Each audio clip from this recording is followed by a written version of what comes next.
91 Days is an insanely nerve-straining, perpetually building whirlwind of an anime, all focused on a young sly kid named Avilio Bruno, trying to get to the top of the mafia. And to do that, he's got to be smart on the spot, calm in tense situations, and willing to sacrifice everything, and a total pineapple segma. All of this to finally get to the Don, the highest ranking person in the mob.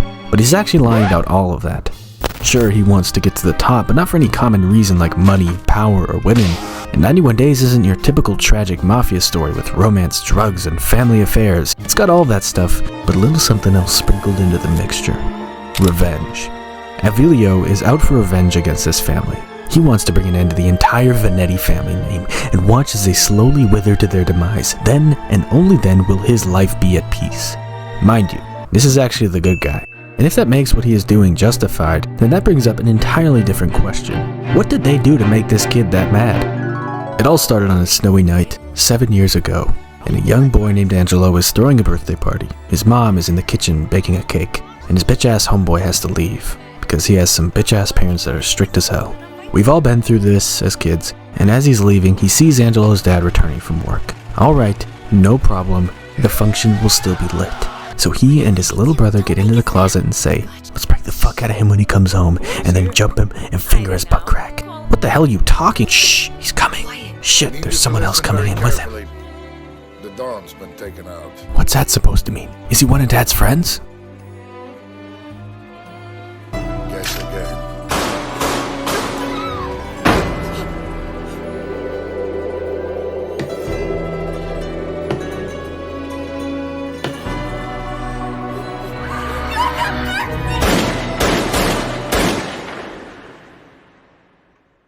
Oh, this is one of those kinds of anime. Like the really sad kind.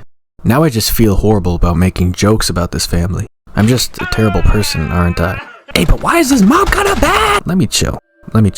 That's not the time, nor the place. Angelo watches as his family is gunned down right in front of him. But he can't stay, otherwise he's next. Swallowing his emotions, he runs out the front door into the cold, and the men shoot at his back, attempting to leave no witnesses. 5 minutes ago, he was celebrating his birthday with his family, and now he's on the run, hiding out at his friend's house after watching his entire family get murdered. Yeah, that's a pretty good reason to want to put an end to an entire bloodline. I would do the same thing over like a bag of chips. Maybe I'm just a fat ass. More importantly, how did we get from here to here? 7 years later, Angelo is living on his own in his own apartment, and a mysterious, anonymous letter shows up at his doorstep. He opens it and is overjoyed at the contents within it, the names of the 3 men that were there that night. Finally, Angelo's been waiting for this moment his entire life. He couldn't tell who they were that night, but now he can hunt them down just like they did him 7 years ago. This mundane existence of a life is ultimately concluded. He cracks an evil smirk and thinks of the thrills of killing those names in the letter. Vano Clemente, Nero Vanetti, and Vincent Vanetti. You 3 sons of bitches are gonna suffer a most gruesome death. Your days are numbered. Is bro evil? Low-key, yeah. He evil as shit, but I don't care. You know how long I've been waiting for an MC that isn't edgy for no reason, or has the purest heart known to man? Cause honestly, that's all there seems to be out there, is gross edgelords and perfect-hearted kids that are scared of women. I can visualize what this guy is seeing in his head, how he feels, just how much this revenge consumes his every waking thought. Matter of fact, I know exactly what he's going through. What do you mean by that? One time, my dog started humping my leg in front of my family, and they all laughed at me, and my dog was big as fuck. And Akita, if you didn't know, they are big and strong as hell. I couldn't get him off. I was just a kid, and there they were, my family, the people I thought cared about me most in the entire world, watching me get viciously taken advantage of by this big-ass dog, cackling like demons, watching my soul get ripped out of my body and thrown into the underworld. Am I exaggerating?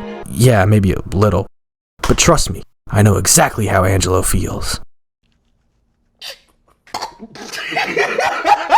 Anyway, now with the letter, Angelo can finally fulfill his revenge on the Vanetti family, so he calls up his homeboy Corteo, who has a kick-ass moonshine company starting up, and he devises a most devious scheme. You see, this anime takes place during Prohibition time America, in a small shitty backwater town called Lawless.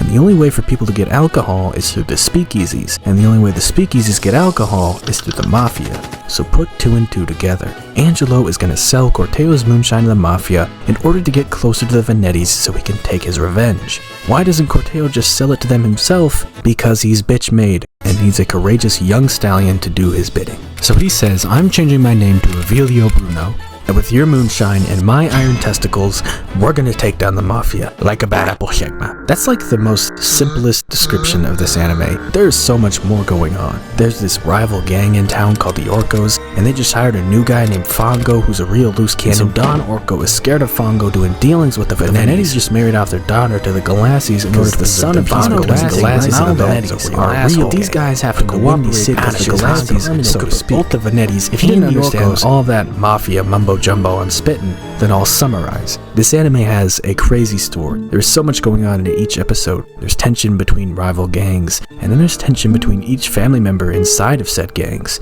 Everybody has a reason to betray the next guy. Sometimes it's jealousy, sometimes it's greed, and sometimes it's out of love. But every character has their own plans and significantly affects the plot. You never know who's wheeling and dealing their muscle in the background. They don't reveal their intentions like they're a new opponent in a shonen anime. The first time you hear that somebody has made a move is when they actually make the move. Sometimes a gang just gets a drive-by shot. There's so much twisting and turning that it distracts you from the questions you originally had. Who the hell sent that damn letter? They had to be there that night in order to know. Maybe it was a rival gang. Was it just doing somebody else's dirty work? All of these questions swirl in the back of your mind while you watch. But something else holds your attention more firmly, and that's the threat of Angelo getting caught. The mafia is a dangerous business to begin with, but doing all that while trying to kill certain members of the gang is a most precarious predicament. It's like being an imposter in Among Us. And it also adds an element of sadness. These mafia guys might be evil, murdering, alcoholic, backstabbing sons of bitches, but they have a family. They have relationships they don't want to be tarnished, and you have to watch as the very thing they hold most dear is destroyed right in front of their eyes, just as they did to Angelo 7 years ago. It shows the defective nature of revenge because you begin to like these characters. Sure, they are bad guys, but they're also funny, good with kids, they have elements of themselves that are redeemable, and it makes Angelo's revenge all the more difficult. It's an emotional scrapbook. Places you thought were a wholesome night of camping could turn out to be a battleground between two tormented souls destined to fight each other. It's sad, it's happy, it's familiar, and then very distant, and it's boring. Yeah, it's definitely got a few slow episodes, and by slow I mean heavy in dialogue, without a whole lot of action. That's very ticky-tacky. I mean, the show has 12 episodes.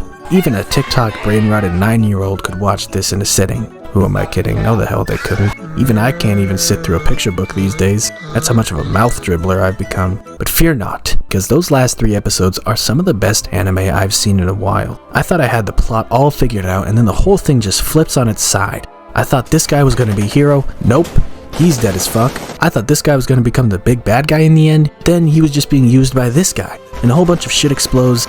It's a great anime. 8 out of 10. Peace.